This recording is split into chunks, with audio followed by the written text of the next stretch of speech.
नमस्ते सरस्वती देवे गौरवाणी प्रचारिणे निर्विशेष शून्यवादी पाश्चात्यदेशतारिणे हे कृष्ण करुणा सिंधो दीनबंधो जगत्पते गोपेश गोपिकाकांत राधाकांत नमस्तुते तप्त कंचन गौरंगी राधे वृंदावनेश्वरी वृषभानुसुते देवी प्रणमामि हरिप्रिये वंशाकल्पतरुभ्यश्च कृपा सिन्धुभ्य एव च पतितानां पावनेभ्यो वैष्णवेभ्यो नमो नमः। नमो महावदन्याय कृष्णप्रेमप्रदायते कृष्णाय कृष्णचैतन्य नाम्ने गौरत्विषे नमः।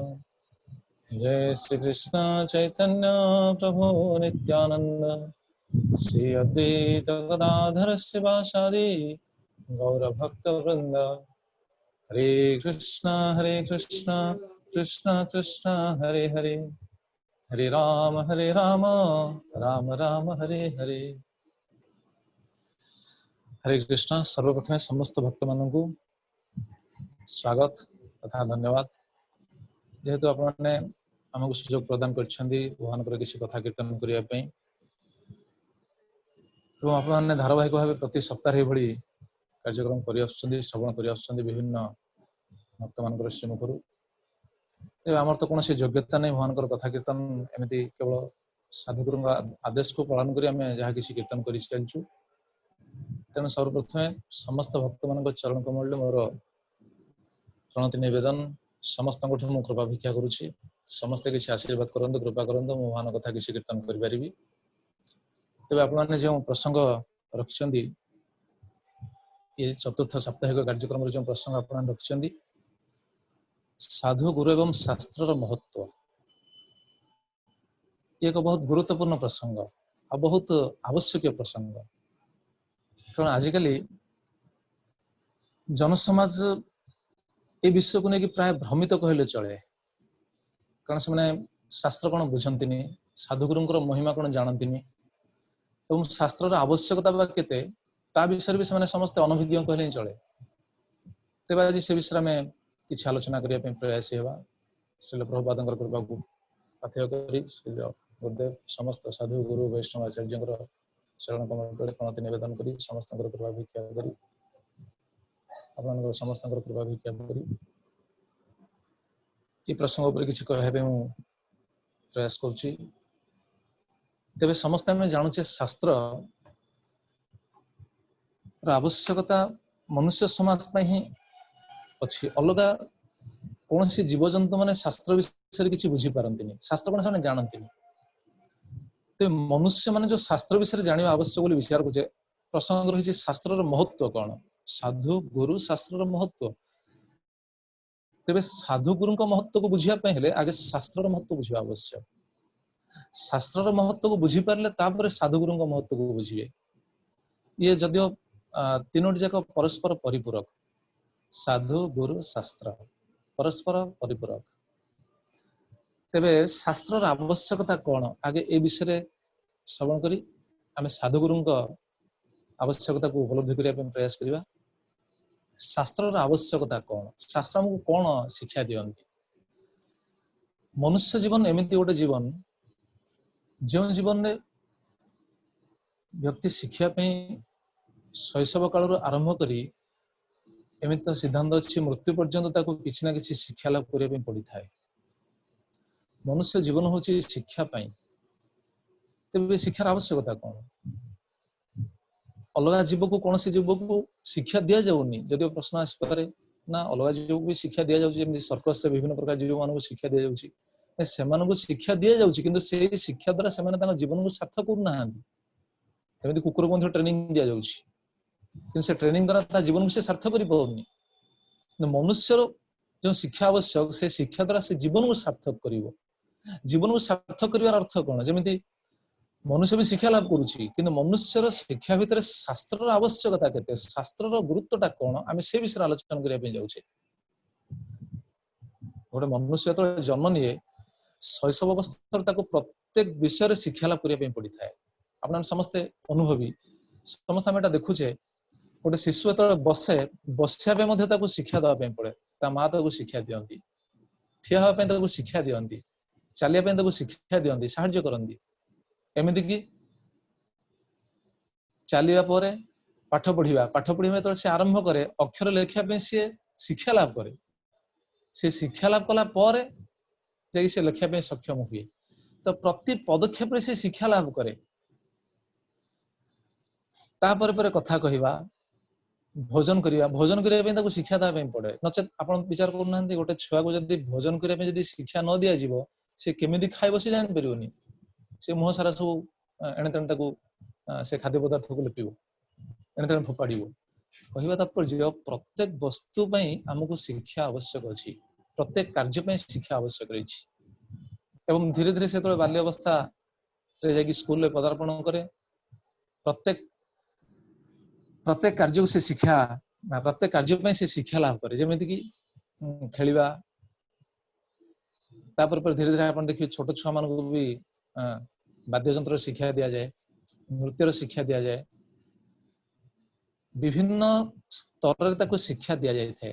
तबे प्रश्न आसे व्यक्ति जिते शिक्षा लाभ करुछि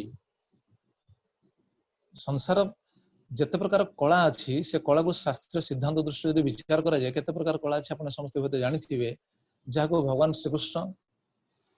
शिक्षा लाभ करथिले क्योंकि सांदीपनि मुनि निकटरू भगवान श्रीकृष्ण सांदीपनि मुनि निकटरू शिक्षा लाभ करथिले 64 कला शास्त्र अच्छी 64 कला 64 कला को 64 दिन रे भगवान श्रीकृष्ण शिक्षा लाभ करथिले किंतु आजिकाली 64 कला को आम कहीं भी 64 दिन में शिखि पारिबानी जमी विचार करंतु जमी कथा आरंभ जमी महामंत्र कीर्तन करते हारमोनियम शिक्षा कौन गोटे दिन से शिखी जाए कौन सी जीव ना हारमोनियम कोर्स अच्छी तेणु गोटे गोटे कला को शिक्षा बहुत दीर्घ समय लगी था तेरे जीवन में ये बहुत जिनस आमको शिक्षा अच्छी आ जीवन शेष पर्यंत आम जब शिक्षा लाभ करवा तेरे भी आम शिक्षा समाप्त होबनी तेरे मोटामोटी भाव एति कह जाय पारे अलगा जेते शिक्षा लाभ कले भी जीवन में से शिक्षा कौन कार्य लगे आपने विचार करेंगे आपने विद्वान आपने ज्ञानीजन आप विचार करंतु आमे जेते शिक्षा लाभ करुचे जीवन से कौन काम लगे जीवन से शिक्षा केवल 2-3 कार्य व्यतीत अलग किसी कार्य करि पारे से शिक्षा हमको साहाय्य करे किसी रोजगार पई अधिका धन संपत्ति रोजगार करने होते साहाय्य करि पारे अधिका आराम प्राप्ति होगा से साहाय्य करि पारे उच्च पदवी प्राप्त होगा से साहाय्य करि पारे अधिका सम्मान मिलने से साहाय्य करि पारे किंतु आप विचार करंतु जेते प्रकार शिक्षा में जगत रे वर्तमान प्राप्त होचे से समस्त शिक्षा को भित्ति करी जीवन को कौन आदर्श जीवन में परिणत करा जाय पारे कि जीवन के आदर्श जीवन में परिणत होबनी प्रकृत चरित्र कौन गढ़ा जाय पारे कि प्रकृत चरित्र गढ़ा जाय पारे ना एवं जीवन में जो समस्यार सम्मुखीन होगा पड़े जीवन प्रति पदक्षेप समस्यार सम्मुखीन होगा पड़े से समस्या को केमिति सामना करने पड़े तथाकथित जड़ शिक्षा आम कौन से जिन प्राप्त हो पारू कि ये सब प्रश्न को मन भीतर को आने आवश्यक तेबे ये समस्त सिद्धांत जब विचार करा तेबे जड़ शिक्षा आम जो शिक्षा लाभ कर जगत में से शिक्षा आमको किसी कांश साहाय्य करुच्ची किंतु शास्त्र गुरुत्व कौन आम ये विषय आलोचना करने जाऊे शास्त्र आमको से शिक्षा दियंती जद्वारा जीवन को मार्जित करी हुए जीवन को श्रृंखलित करी हुए उपयुक्त मनुष्य भाव निजको गढ़ी हुए उपयुक्त चरित्र निर्माण करी हुए मनुष्य को मनुष्य रूपे गढ़ी तोड़ी हुए जमी आम साधारणतः छुआ मान शिक्षा दे था समस्ते शिक्षा दे था अरे मनुष्य हुआ से कौन मनुष्य है से कौन कुकुर ही जन्म होती कि तेणु कहीं अलग पशु ही जन्म होना अर्थात मनुष्य ही जन्म होती कि मनुष्य ही जन्म होती कहवा तात्पर्य मनुष्य भली यदि कार्य न करुँच तेरे से मनुष्य जन्म को से सार्थ कर पाउनी तेणु मनुष्य भली कार्य करने क्यों शिक्षा हमको साहाय्य करे तथाकथित कौन सी शिक्षा साहाय्य करनी दरकार शास्त्र शास्त्र शिक्षा द्वारा मनुष्य जीवन को श्रृंखलित करें मार्जित करें एवं उपयुक्त विचार संपन्न व्यक्ति से ही पारे तेरे बर्तमान आम शुणा तेरे से शास्त्र कौन शास्त्र शिक्षा बिना मनुष्य जीवन श्रृंखलित नुहे तेणु शास्त्र को जे स्वीकार न करछन्ती शास्त्र शिक्षा को जे ग्रहण न करछन्ती तांको जीवन में से बहुत किछि उच्च पदवी प्राप्त ही पारंती बहुत किछि धन संपत्ति अधिकारी बहुत बड़ा अभिजात संपन्न व्यक्ति ही पारंती किंतु जीवन को शृंखलित करने पे जो चरित्र से चरित्र प्राप्त ही परिबे एवं प्रति पदक्षेप रे जीवन को केमिति आगु को बढ़िया पे पड़े ता पे जो शिक्षार आवश्यक से शास्त्र हमको देई थांती तेणु मोटामोटी भाव यह ही कह जाए अन्य सबु दिगरु आमे शिक्षित ही पारू किंतु यदि शास्त्र आमे शिक्षा पाइनु तेबे जीवन को शृंखलित करा जाय परिबो ना आ जीवन में सुख भी मिलिबो ना कारण जीवन को सुखमय करिया पई जदि कहार हाथ थाए ताले केवल जनकर हाथ अछि से होचन भगवान भगवान ही जीवन को शृंखलित कर पारि एवं भगवान जीवन को शृंखलित करिया पई जो उपदेश दैछन्ती जो शिक्षा दैछन्ती सेटा को कहा शास्त्र ते शास्त्र कौन करती शास्त्र मनुष्य जीवन को केमिति शृंखलित करती आपण श्लोक को सुनले बुझी पारिबे शास्त्र बिना आमे अलगा सूत्र रु जेते शिक्षा लाभ करि पारू जेमिति प्रश्न आस पर आमे शास्त्र को प्रत्याख्यान करी शास्त्र को स्वीकार न करी गुरुजन मानक कथा को श्रवण करिवो गुरुजन मानकर हित उपदेश को श्रवण करिवो ताको जीवन आचरण करिया पे प्रयास करिवो तेबे कोन जीवन शृंखलित हेबनी का मन प्रश्न आस्ते पारे हां एटा ठीक गुरुजन मानक कथा को आमे स्वीकार करि पारू गुरुजन मानकर वाक्य को ग्रहण करि पारू किंतु तद्वारा जीवन जे शृंखलित हेबो तार कोनसी निश्चितता नाही काहे कि कारण गुरुजन माने हमकु जो शिक्षा दियंती जेतिकी शिक्षा दियंती सेटा पर्याप्त नुह से माने जेतिकी ग्रहण करिसंती से माने सेतिकी शिक्षा देबे से माने संपूर्ण शिक्षा दे परिबा गुरुजन माने निश्चित बहुत उन्नत गुणर अधिकारी किंतु संपूर्ण ज्ञानर अधिकारी से माने नहंती से माने जेतिकी प्राप्त हिचंती से माने सेतिकी शिक्षा दे परिबे आमे होते सेतिकी हम जीवन आचरण करि पारू किंतु संपूर्ण शिक्षा प्राप्त हो परिबा शास्त्र माध्यम यदि शास्त्र हम पाखर नहीं शास्त्र ज्ञान को हमें हासिल करने प्राप्त ही नहीं तेबे शास्त्रीय सिद्धांत दृष्टि विचार करा जाए से होचंदी अंध किभली अंध आपण श्लोक रो बुझी परिबे से मन होचंदी अंध पदवाच्य श्लोक रे अछंदी शास्त्र कहा को कहा एवं शास्त्र विहीन व्यक्ति किभली अंध अनेक संशय छेदी परोक्षार्थस्य दर्शकम सर्वस्य लोचनं शास्त्रं जस्य नास्ति अंध एव स जस्य नास्ति अंध एव स शास्त्र कौन करती शास्त्र आवश्यकता कौन शास्त्र कौन करती प्रथम कहते अनेक संशय छेदी व्यक्तिर मन जो अनेक संशय अच्छी बहुत संशय अच्छी देखुना आम मन केते संदेह रोच क्यों संदेह जड़ जागतिक संदेह नहीं जागतिक संदेह सहित जीवन प्रति समस्या कौन समस्या को लेकिन संदेह केमी बर्तमान विचार करा बर्तमान आप विचार करिए जगत बर्तमान गोटे समस्या सम्मुखीन होती समस्ते कोविड-19 कोरोना भाइरस बर्तमान समस्त समस्या पकई अच्छा यार किसी शास्त्रीय सिद्धांत अच्छी कि ना यदि प्रश्न आसीपे उत्तर हूँ यार शास्त्रीय सिद्धांत भी अच्छी कि आम शास्त्रीय सिद्धांत जब न जाना तेज व्यक्ति निश्चित समस्या पड़े सी तार कौन समा कौन अंतर जो संदेह को मनर जो संदेह को दूर कर शास्त्र कथा वर्णना कर बहुत शास्त्र अच्छी तेज कहवा तात्पर्य अनेक संशय छेदी बहुत संशय को छेदन करते शास्त्र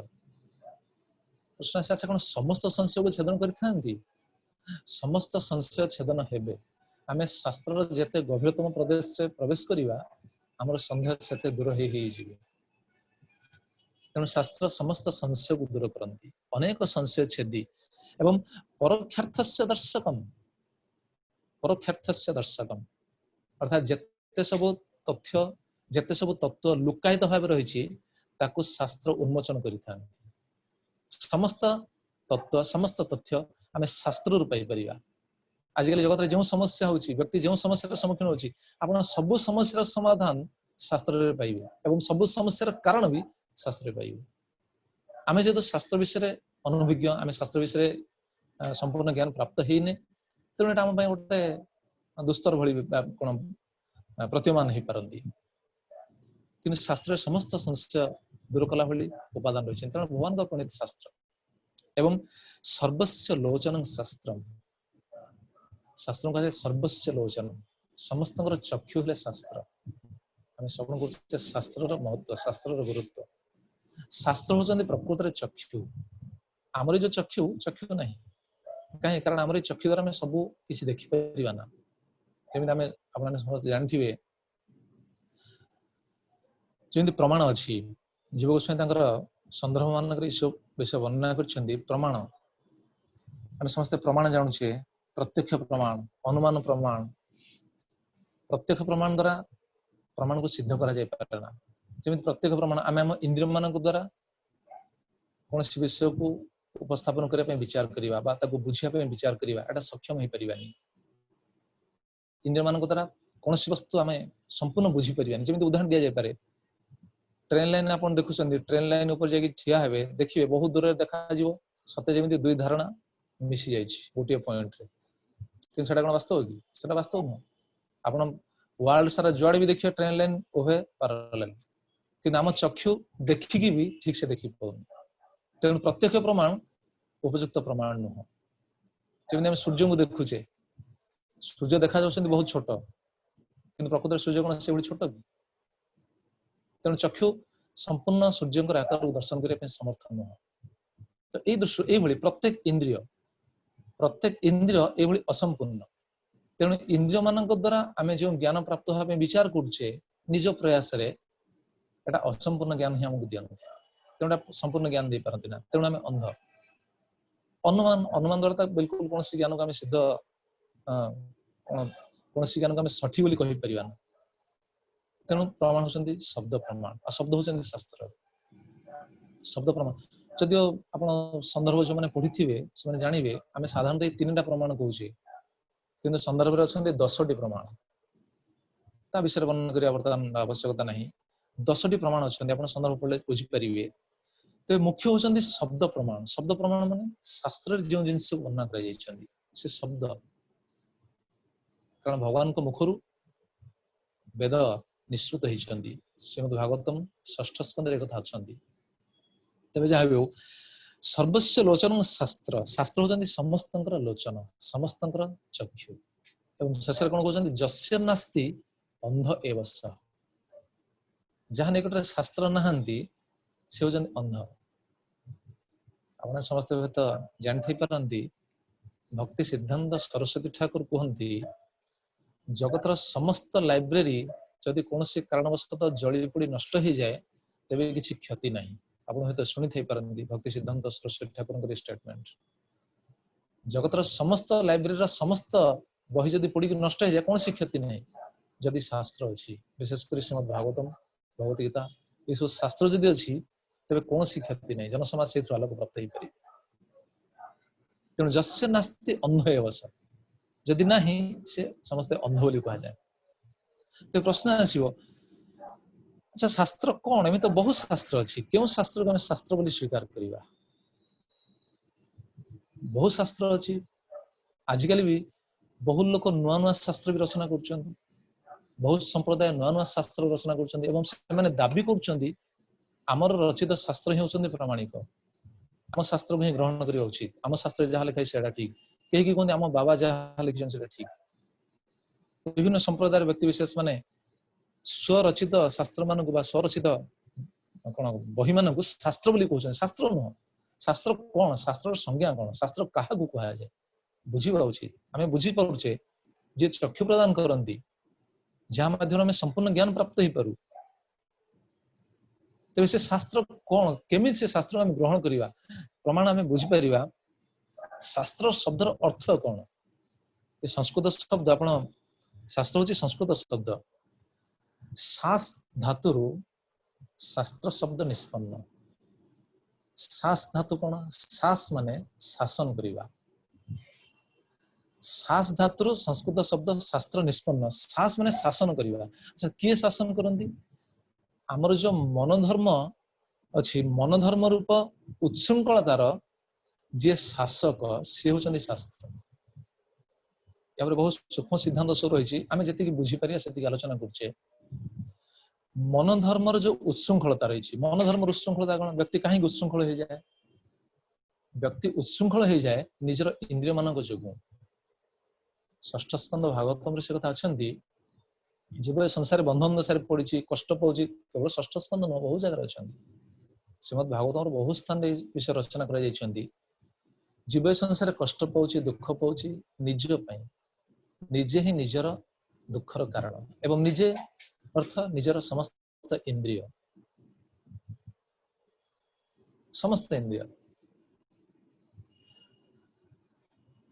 तेरे कहवा तात्पर्य मनोधर्म रूप उच्छृंखलतार जे शासक सी होचंदी शास्त्र आमर मनोधर्म इंद्रिय मान जो प्रवणता रही से इंद्रिय मान प्रवणता जो व्यक्ति ठीक भूल बुझी पारे ना पाप पुण्य बुझी पारे ना से भूल कार्य लगी जाए से भागवत से धरले देहि अज्ञ अजित षड्वर्ग न इच्छन कर्माणि कार्यते कोशकार इवात्मान कर्मण आच्छाद्य मोह्यति षष्ठ स्कंद भागवतम देहि अज्ञ अजित षड्वर्ग निजर षड्वर्ग इंद्रिय मानकर बेग को दमन करने सक्षम हो पारे ना से कर्म लगी जाए जार परिणति स्वरूप निजे निजको कर्म बंधन बांधि रखे कहीं हुए जेहेतु से शास्त्र ज्ञान विषय अनभिज्ञ शास्त्र ज्ञान से बुझी पारे जानी शास्त्र सिद्धांत कौन जानी शास्त्र जी आमको शासन करती शास धातु जेहेतु शास्त्र आम शास्त्र आमर मनोधर्म रूप उच्छृंखलता को जे शासन करती जे शासक सी हेले शास्त्र तेरे शास्त्र कौन अच्छी शास्त्र क्या कह जाए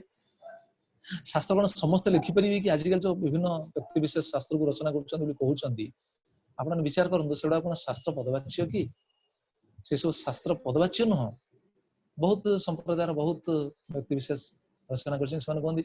व्यासदेव कौन रचना कर आम बाबा ही रचना कर कौन बुझेबे से परास्त करदे से कहे व्यासदेव जन मनीष व्यासदेव रचना कर आज आम बाबा भी रचना कर भी शास्त्र नहीं प्रमाण आम बुझा उचित प्रमाण अच्छा शास्त्र किए रचना करती शास्त्र क्यों आसछन्ति सिद्धांत क्यों आसछन्ति आप भागवत से श्लोक समस्त जानते धर्म क्यों आसछन्ति धर्म प्रणेता किए धर्म तो साक्षात भगवत प्रणीतम भगवान द्वारा जहाँ प्रणीत सेटा हूँ नियम सेटा हूँ धर्म सेटा हूँ शास्त्र आप देखो जिते शास्त्र सब रचना होती भगवान रचना कर रूप व्यासदेव रूप भगवान भक्त रचना कर परंपरा आसते भक्त विशेषकर व्यासदेव आप देखो समस्त वैदिक साहित्य रचयिता व्यासदेव कहले चले तेणु शास्त्र कौन समस्त शास्त्र लिखिपारे एकमात्र भगवत उपदिष्ट आम्नाय वाक्य ही शास्त्र भगवत उपदिष्ट जोटा भगवान देते ही शास्त्र जदिव शास्त्र बहुत लीला भी रही एवं लीला माध्यम भगवान आमको शिक्षा भी देते आप देखो श्रीमद भागवतम जिते लीला अच्छी प्रत्येक लीला माध्यम आप भक्त मान बहुत शिक्षा प्राप्त हो पारे खाली भक्त मान नुह साधारण जनसमाज भी भगवान लीला बहुत शिक्षा प्राप्त है तेज शास्त्र विषय स्पष्ट सूचना देते स्कंद पुराण में कौन कहुई देखो शास्त्र क्या कहुए क्यों क्यों ग्रंथ को आम शास्त्र बोली स्वीकार करवा कौन सी व्यक्ति विशेष रचना कर बही की आम शास्त्र कहीपर कि ये श्लोक समस्ते आवश्यक स्थल टिपि नवा उचित शास्त्र क्या कहुए यही जिनस को शास्त्र कहुए ऋग्यजुस्साम अथर्वश्च भारतम पंचरात्रकम मूल रामायणं चैव शास्त्रमिति अभिधीयते यच्च अनुकूलं एतस्य तच्च शास्त्र प्रकीर्तितम्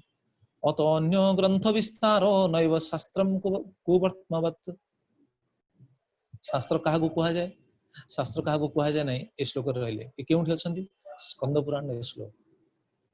स्कंद पुराण रचना होती शास्त्र क्या कहती ऋग यजु साम अथर्वश्च भारतम पंचरात्रकम मूल रामायणं च एव शास्त्रम इति अभिधीयते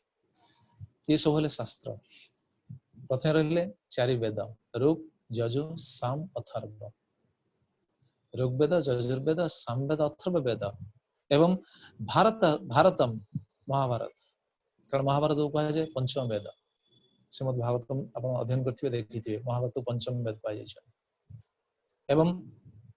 पंचरात्रकम नारद पंचरात्र आदि ग्रंथ मूल रामायणं च एवं मूल रामायण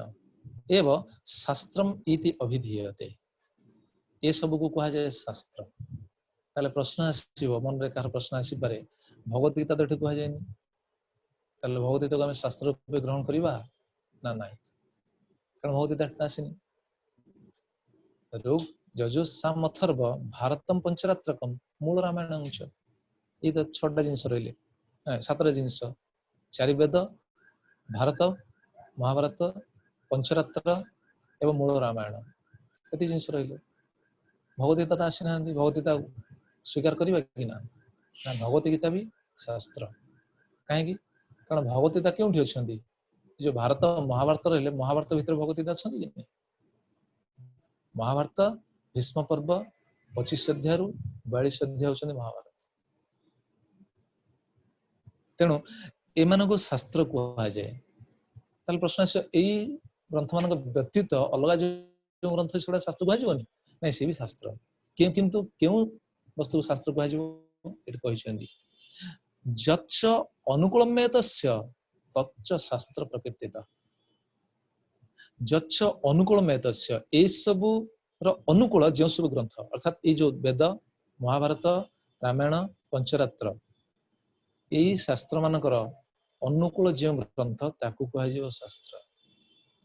ये मानकर अनुकूल जदि नहीं अर्थात ये मानक सिद्धांत जदि से प्रतिपादित न होईछि तबे सेडा शास्त्र कह जीवनी यही मानकर सिद्धांत से दरकार जदि अलग शास्त्र हम स्वीकार करछे यही सब शास्त्र जदि सिद्धांत ता भीतर नहीं तेबे ताको हम शास्त्र बोली स्वीकार करि परिबा ना ये बहुत गूढ़ रहस्य तो विचार कर जो कौन व्यक्ति विशेष रचना करछंदी सेटा शास्त्र बोली केमिति ग्रहणीय हो ये ग्रहण हे पारे ना ए दृष्टि देखो तापर कहछंदी अतो अन्य ग्रंथ विस्तारो नैव शास्त्रम कु वर्तमावत अतो अन्य ग्रंथ विस्तारो तेणु अलगा अलग सब ग्रंथ जहाँ रही विस्तार करा जायछि बा विस्तार करछंदी केही नैव शास्त्रम शास्त्र नुहंती ताले सेडा कोन कुवर्तमावत अर्थात अबाट देखांती सुबाट देखांती सठिक बाट देखांती कुवर्तमा भूल रास्ता देखांती अर्थात से शास्त्र को आम जो शास्त्र में विचार करबा कोन व्यक्ति विशेष रचना को ताले से जीवन को श्रृंखलित करिवेनी जीवन रे कौन से परिवर्तन आसीबो तबे इहो जन शास्त्र तबे ता भीतर पुणी रहस्य रही आम श्रवण करी आगे शास्त्र महत्व कौन या भीतर पुणी रहस्य रही शास्त्र जदि एभली ताले शास्त्र भीतर पुणी प्रकार भेद भी रही कारण समस्तंकर तो अधिकार नहीं सब शास्त्र रे समस्तंकर अधिकार नहीं अधिकार पुणी रही ना जीवर जदि भक्ति अधिकार समस्ते भक्ति अधिकारी की जो भक्ति करिया पे समस्त को सुযোগ दिया जायछि समस्त भक्ति करि पारि किंतु भक्ति अधिकारी माने निरंतर अन्य कोन कहा जीवो अनवरत भगवान को स्मरण करिवा एटा कोन संभव कारण हमर भक्ति अधिकार नहीं अनवरत भगवान को स्मरण करि परिबा हमको साधन करिया पे पड़छि तेणु अधिकार भेदरे शास्त्र होजन पुनी तीन प्रकार त्रिविध शास्त्र कौन त्रिविध शास्त्र आपण हते जानि थै परंदी कि त्रिविध शास्त्र होचंदी सात्विक राजसिक तामसिक सात्विक शास्त्र राजसिक शास्त्र तामसिक शास्त्र ये अधिकार भेदरे एभली त्रिविध शास्त्र त्रिविध शास्त्र ये पुणी क्या कहा जमी आम शुणिले चारि वेद महाभारत पंचरात्रक एवं मूल रामायण ये तो सब रही पुणी त्रिविध शास्त्र भीतर कौन तीन प्रकार पुणी सात्विक राजसिक तामसिक आम क्या स्वीकार करवा त्रिविध शास्त्र माने विभिन्न जो सब पुराण मान सब रचना कर शास्त्र कहे कारण ये सब को ये सब सिद्धांत ता भीतर निहित रही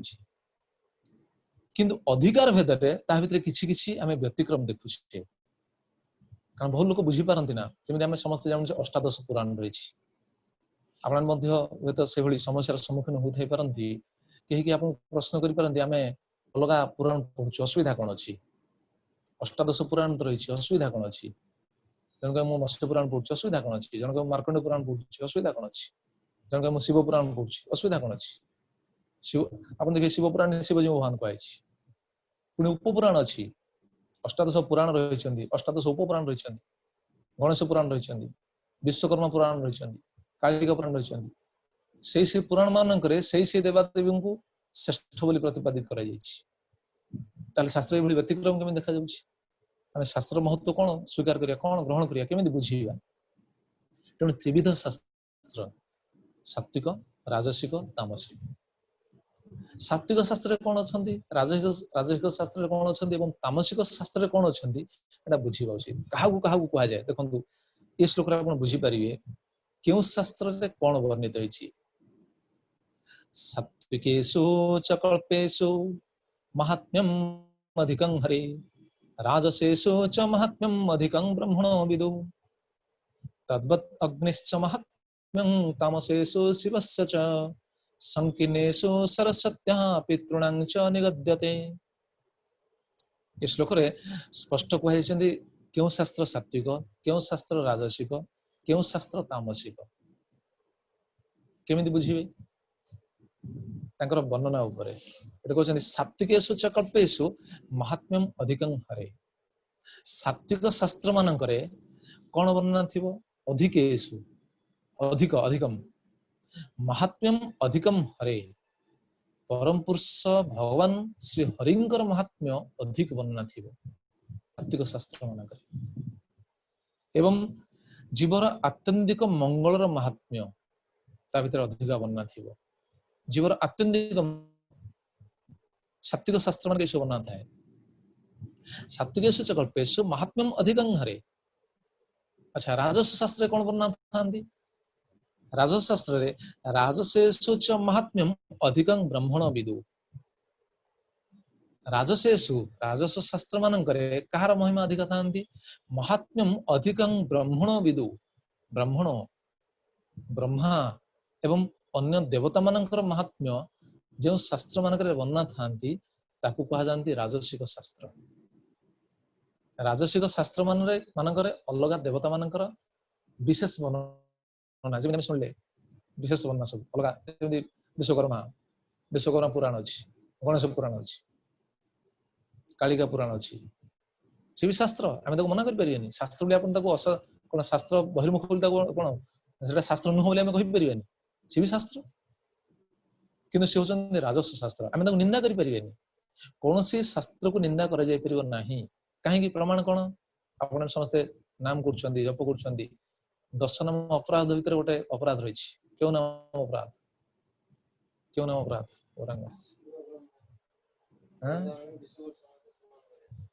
ଆଉ ନା, କେଉଁ ନମ୍ବର ଅପରାଧ? 4 ନମ୍ବର, 4 ନମ୍ବର ଅପରାଧ। ବୈଦିକ ଶାସ୍ତ୍ର ବା ବେଦ ସମର୍ଥକ ସମସ୍ତ ଶାସ୍ତ୍ର ନିନ୍ଦା କରିବା। ଏ ବେଦ ସମର୍ଥକ ସମସ୍ତ ଶାସ୍ତ୍ର, ବେଦରେ ସବୁ ଜିନିଷ ବର୍ଣ୍ଣନା ଅଛି ନା, ତେଣୁ ବେଦରେ ଯେହେତୁ ଏମାନଙ୍କର ବର୍ଣ୍ଣନା ଅଛି ଆମେ ତାକୁ ନିନ୍ଦା କରିପାରିବାନି। କିନ୍ତୁ ବୁଝି ନେବା ଉଚିତ ଏ ହଉଛନ୍ତି ରାଜସିକ ଶାସ୍ତ୍ର। ରାଜସିକ ଶାସ୍ତ୍ର କାହିଁକି? ରାଜସ ଶାସ୍ତ୍ର ଏଇଥିପାଇଁ କାରଣ ସେଥିରେ ବ୍ରହ୍ମାଦି ଦେବତା ମାନଙ୍କର ସବୁ ବର୍ଣ୍ଣନା ରହିଛି, ସେମାନଙ୍କର ମହାତ୍ମ୍ୟ ବିଷୟରେ ବର୍ଣ୍ଣନା କରାଯାଇଛି। ତାଙ୍କୁ ନିନ୍ଦା କରାଯିବନି, ଭକ୍ତମାନେ ସେ ଶାସ୍ତ୍ରକୁ ଘୃଣା କରିବେନି, କିନ୍ତୁ ବୁଝିନେବେ ଏ ହଉଛି ରାଜସ ଶାସ୍ତ୍ର। ଆଚ୍ଛା, ତାମସିକ ଶାସ୍ତ୍ର କଣ?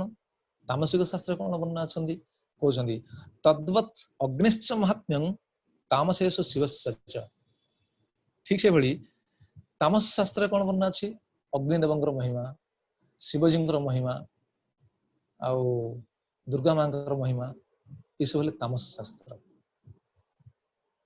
ପ୍ରଶ୍ନ ଆସିବ, ଆଚ୍ଛା ଶିବଜୀ ଯେମିତି ବୈଷ୍ଣବ ମାନେ ସମସ୍ତେ ଏଇ କଥାକୁ ଶ୍ରବଣ କଲେ ହୁଏତ ସ୍ୱୀକାର କରି ନ ପାରନ୍ତି, ଶିବଜୀଙ୍କୁ କଣ କୁହାଯାଏ? ବୈଷ୍ଣବାନାଂ ଯଥା ଶମ୍ଭୁ। ବୈଷ୍ଣବାନାଂ ଯଥା ଶମ୍ଭୁ, ଶିବଜୀ ହେଲେ ବୈଷ୍ଣବ ମାନଙ୍କ ଭିତରେ ଅଗ୍ରଗଣ୍ୟ ଶ୍ରେଷ୍ଠ ବୈଷ୍ଣବ। ତାଙ୍କର ରଚିତ ବା ତାଙ୍କ ବିଷୟରେ ରଚିତ ଶାସ୍ତ୍ର, ତାଙ୍କର ମହିମାକୁ ଯୋଉ ବର୍ଣ୍ଣନା କରାଯାଏ ସେଟାକୁ କେମିତି ତାମସିକ ଶାସ୍ତ୍ର କୁହାଗଲା? କଣ ତାର ଉତ୍ତର ହେଇପାରେ? ଆପଣ ତ ସମସ୍ତେ ଶ୍ରବଣ କରୁଛନ୍ତି, ଏଠି କିଛି ଶ୍ରବଣ କରୁଛନ୍ତି, ସେମାନଙ୍କୁ ପ୍ରଶ୍ନ ପଚାରୁଛି, କଣ ତାର ଉତ୍ତର ହେଇପାରେ? ଶିବଜୀଙ୍କ ବିଷୟରେ ଯୋଉ ବର୍ଣ୍ଣନା କରାଯାଇଛି ଶାସ୍ତ୍ର, ତାକୁ କେମିତି ତାମସିକ ଶାସ୍ତ୍ର କୁହାଯିବ?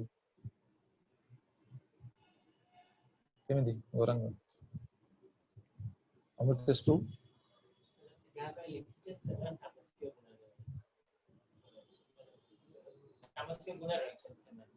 କେଉଁମାନେ? ଆଚ୍ଛା, ତେଣୁ ଆମେ କଥା ଆରମ୍ଭ ସେ କଥା ଶ୍ରବଣ କରୁଥିଲୁ ନା, ଅଧିକାର ଭେଦରେ 3 ପ୍ରକାର ଶାସ୍ତ୍ର, ଏବଂ ଶିବଜୀଙ୍କ ବିଷୟରେ ଯେଉଁଠି ବର୍ଣ୍ଣନା କରାଯାଇଛି ତାକୁ ଆମେ ନିନ୍ଦା କରିପାରିନି, କିନ୍ତୁ ସେ ହଉଛନ୍ତି ଶାସ୍ତ୍ର, କିନ୍ତୁ ସେ ହଉଛନ୍ତି ତାମସିକ ଶାସ୍ତ୍ର। କାହିଁକି? କାରଣ ଶିବଜୀ ଭଗବାନଙ୍କର ଅବତାର କି ନୁହଁ? क्यों अवतार गुण अवतार शिवजी हेले भगवान गुण अवतार शिवजी क्यों गुण अवतार भगवान ही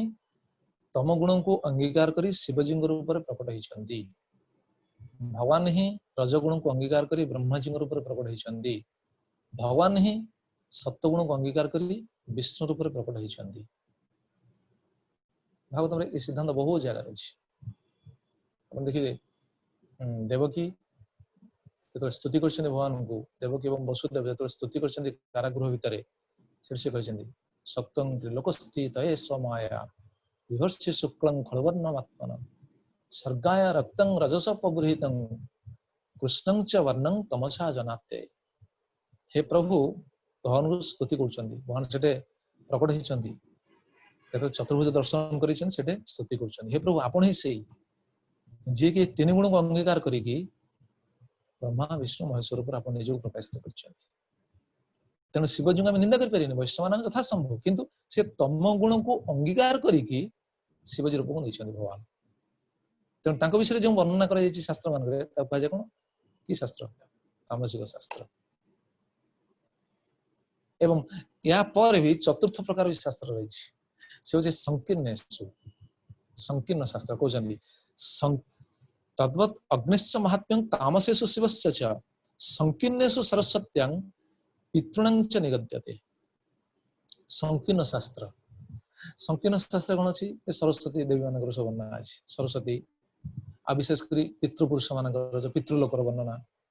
साधारण बहुत भक्त मान मन प्रश्न आसता है पितृलोक कौटी पितृलोक क्यों अच्छी पितृलोक क्यों जाती पितृलोक क्यों जाती भगवत गीता भगवान कही ना जानती देवव्रता देवान पितृ जानती पितृलोकान तापरे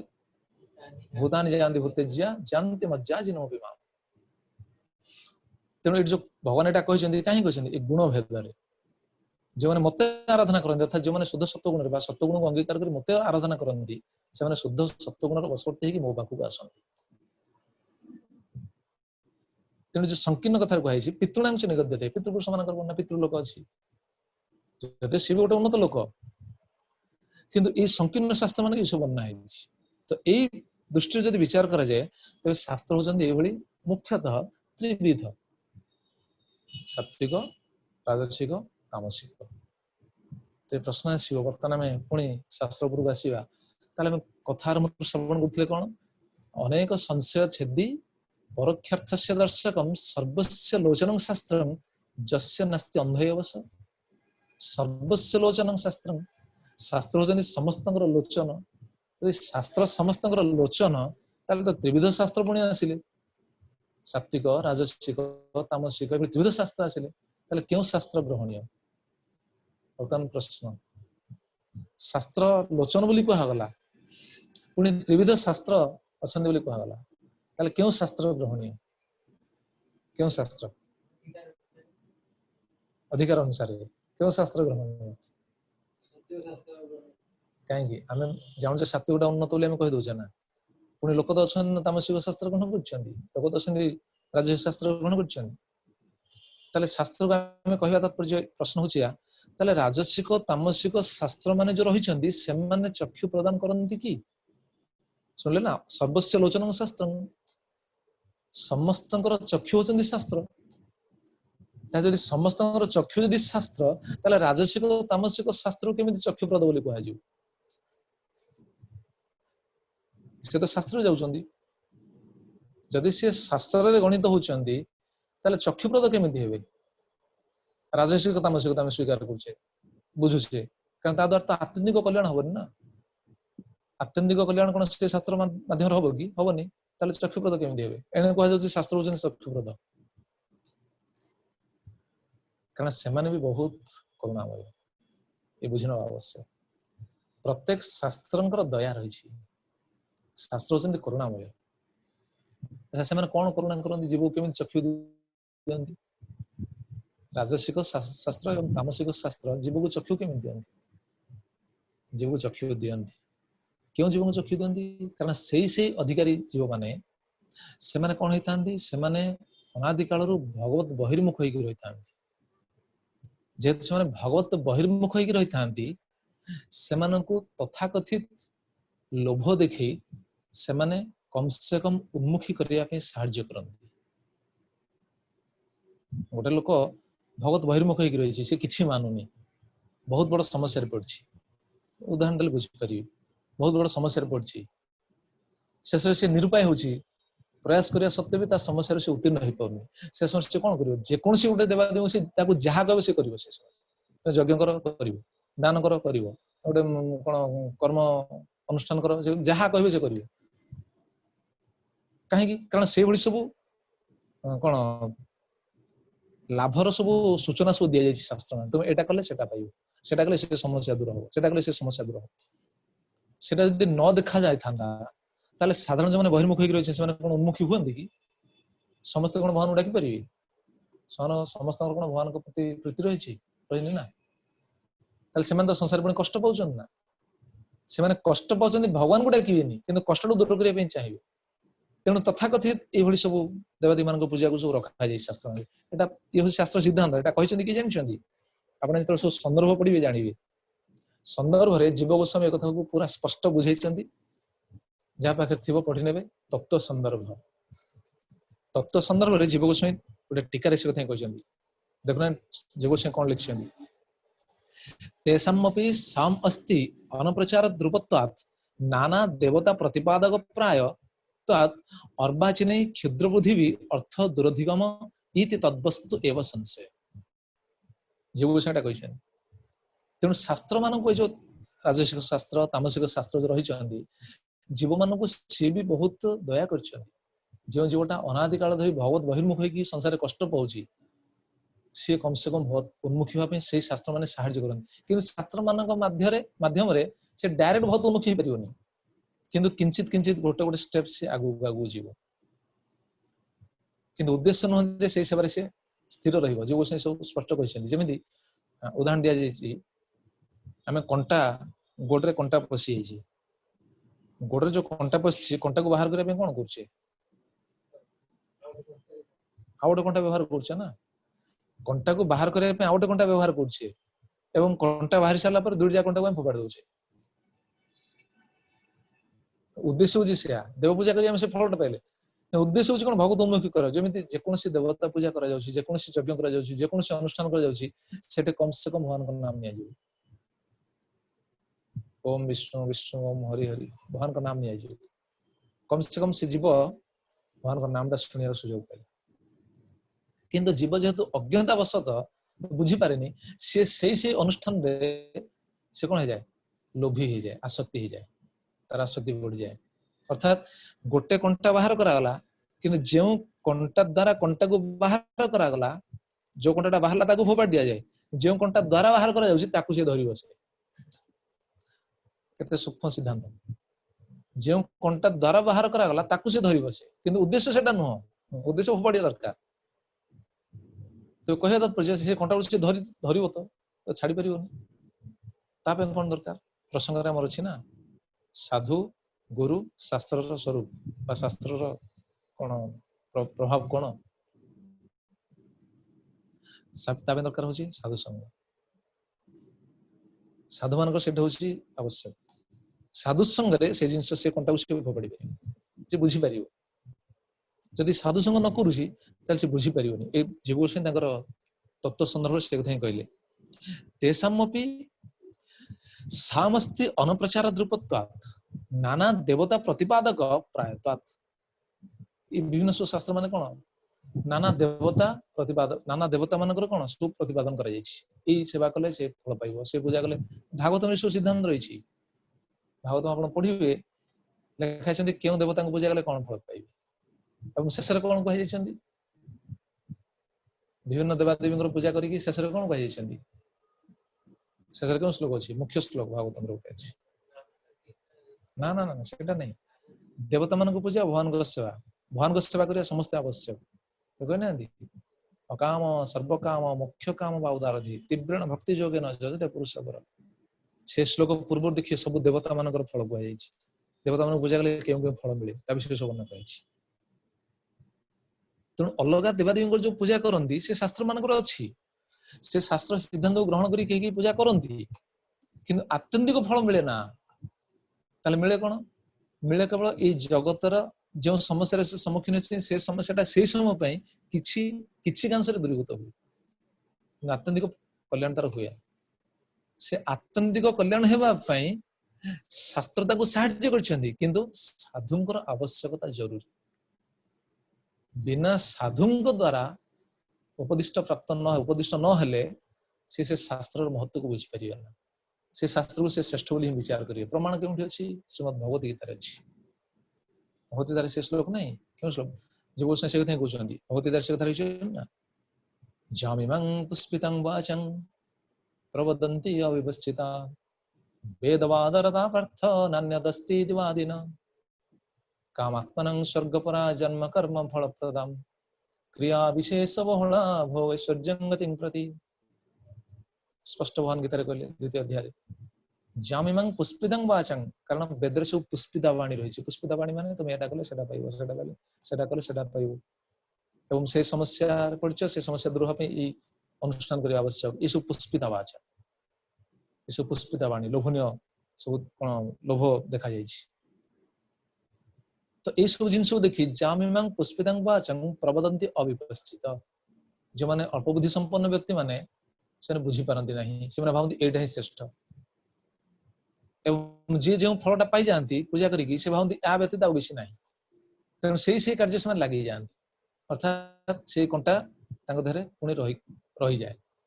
साधु संग बिना एटा दूर हबनी से शास्त्र जानिबा सत्वे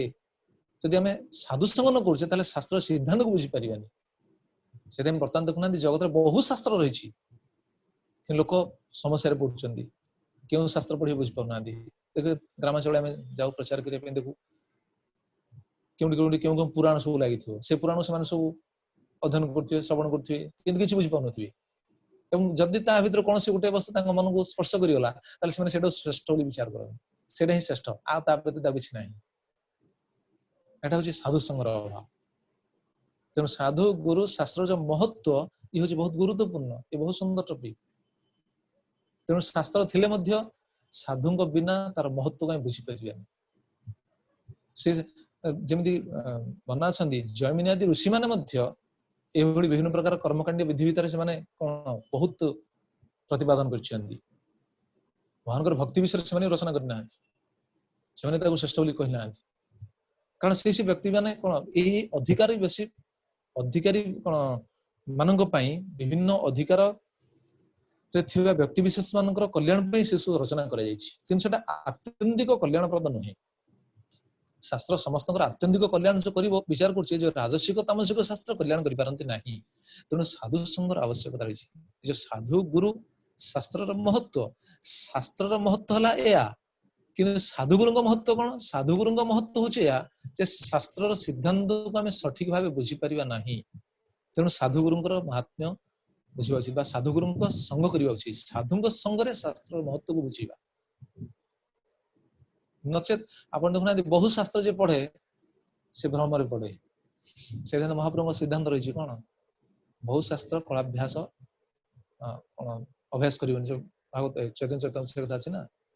बहुत शास्त्र पढ़ोनी बहुत शास्त्र पढ़ोनी कहीं सन्धर पड़ जाए बर्तमान जगत अवस्था से कहीं बुझी पार ना केउटा ठीक शास्त्र तार द्वितीय प्रमाण भी देखो सबु शास्त्र रचना कर किए कथा आरंभ श्रवण करते समस्त शास्त्र रचयिता होती किए व्यासदेव व्यासदेव समस्त शास्त्र रचना कला पर भी सी शांति पाते कि सी सुख पाते कि ताले जे समस्त शास्त्र को रचना कर सुख पाऊना से शास्त्र मान को आश्रित होगी शास्त्र मान सिद्धांत को ग्रहण करी जीवन में आचरण करके सुफल केमती पाइबा सुख केमती पाइबा जीव पा माया पड़ी पुणी जीवर कल्याण शास्त्र रचना कर चैतन्य चेतन नहीं माया मुग्ध जीवेर नहीं कृष्ण स्मृति ज्ञान जीवेर कृपाए कहल कृष्ण वेद पुराण कृष्ण ही व्यासदेव रूप आसिक वेद पुराण आदि सब रचना कर कौन जीव प्रति कृपा करी कारण मायाबुग्ध जीव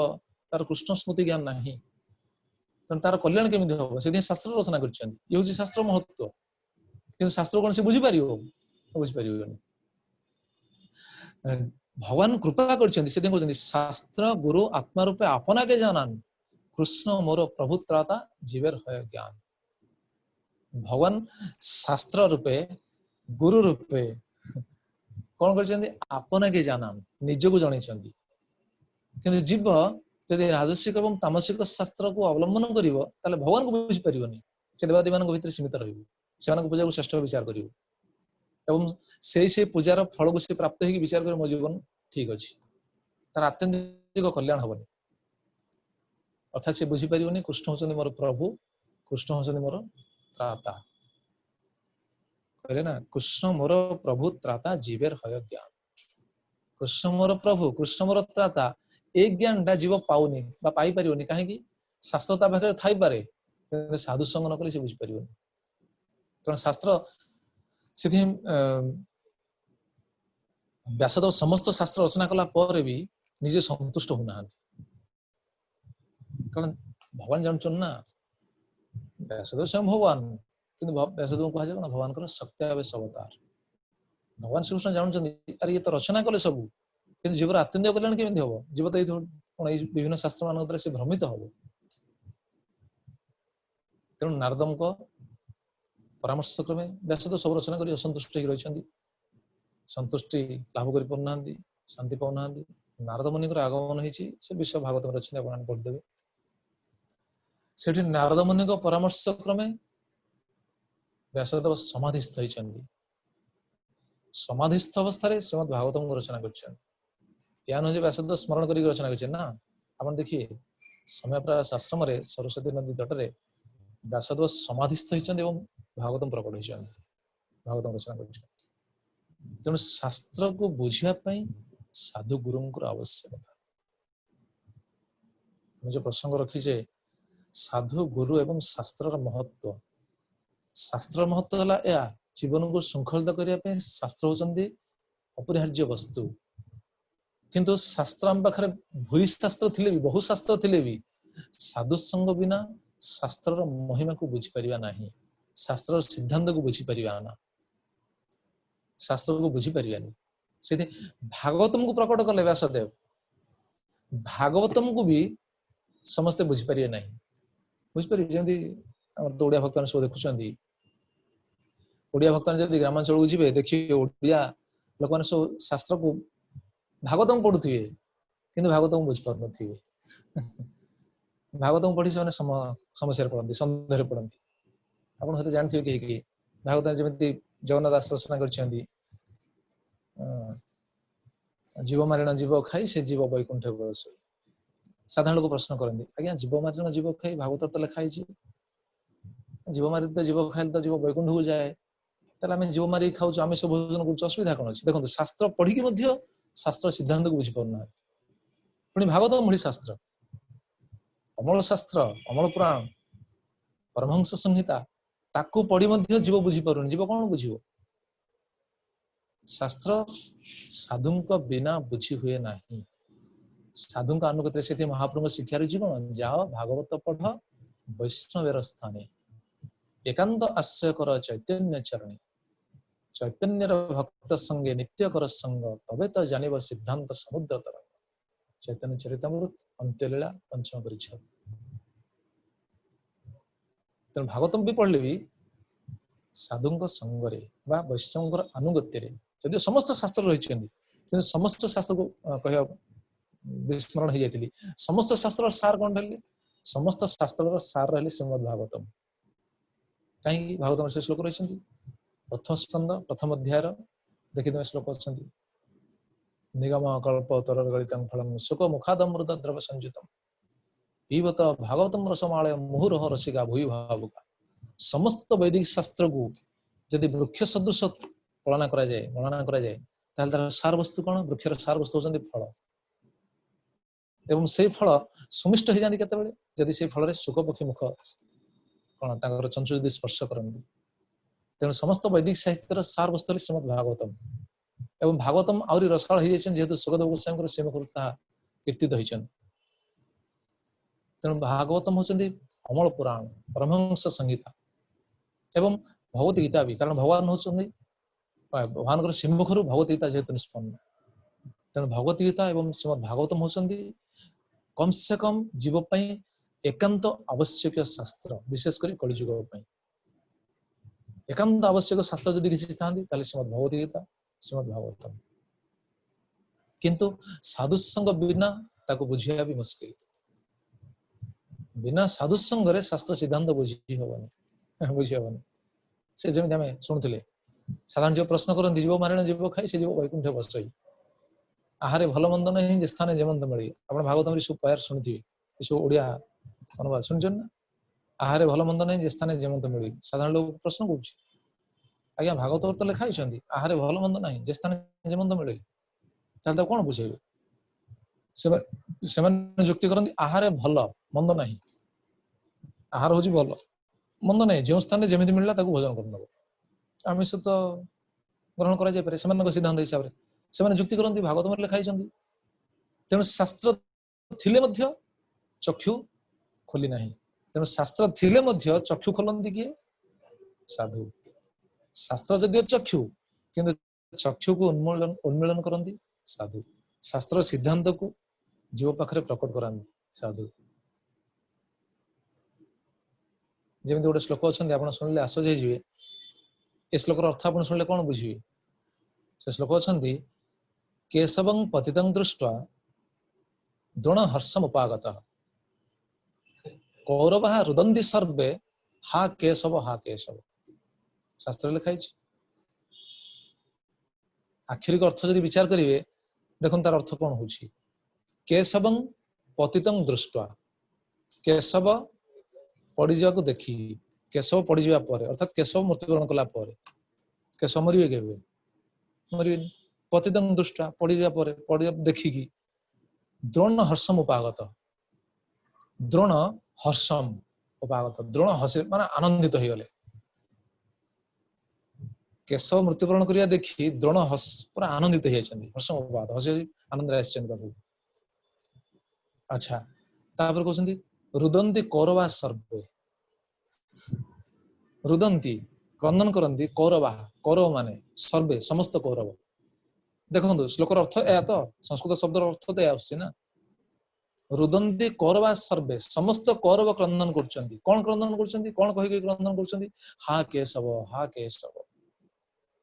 शास्त्र लिखाई जे पढ़िबो से कौन हो समस्या पड़िबो कि नहीं एटा संभव ना केशव कोठे मरी पड़छन्ती द्रोण आनंदित होइछन्ती कौरव माने कांदुछन्ती ना ताले अर्थ कौन अर्थ कौन सिद्धांत शास्त्र कहले ना बिनु सत्संग विवेक न हो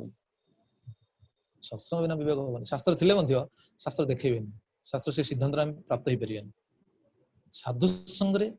शास्त्र सिद्धांत गुड़ाक शास्त्र सब रहस्य गुड़ाक सब उन्मोचन हुए से हमर से श्लोक नहीं साधु संग जो श्लोक रखले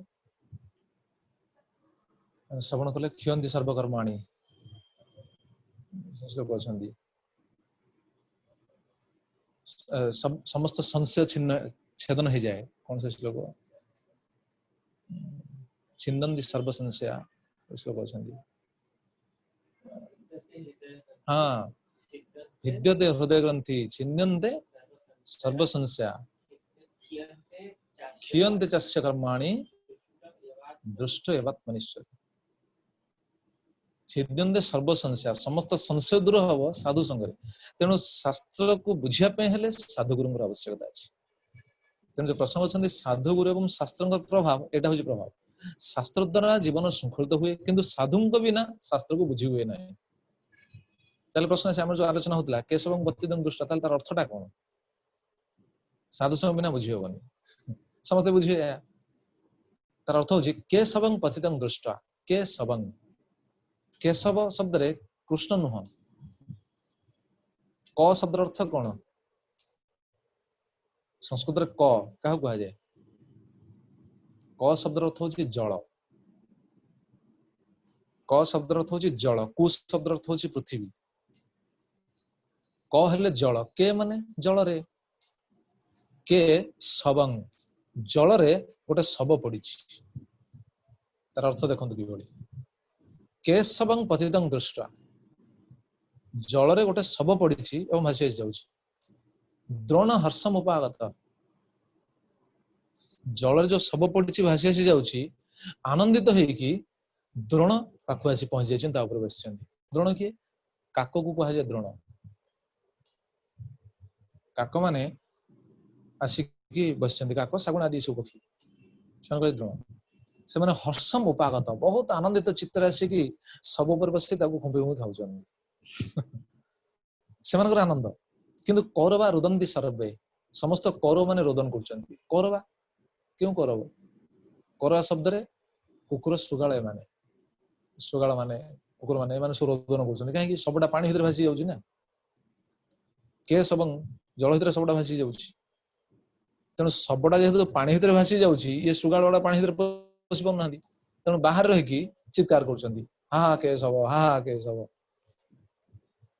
ସେ ଶବଟା ପାଇଁ ସେମାନେ ଚିତ୍କାର କରୁଛନ୍ତି, ଏହାର ଅର୍ଥ ସେୟା। ତାହେଲେ ସାଧୁ ସଙ୍ଗ ଯଦି ଆମେ ନ କରିବା, ଏହାର ଅର୍ଥ କଣ ବୁଝିବୁ? ମହାଭାରତରେ ଏଇଭଳି ଶ୍ଲୋକ ଅଛନ୍ତି, ଆପଣ ଶୁଣିଲେ ଆଶ୍ଚର୍ଯ୍ୟ ହେଇଯିବେ। ମହାଭାରତରେ ଏଇଭଳି 18,000 କେତେ ଶ୍ଲୋକ ଅଛନ୍ତି। ଏସବୁ ଶ୍ଲୋକ ରଚନା କରିଛନ୍ତି ପୁଣି କିଏ?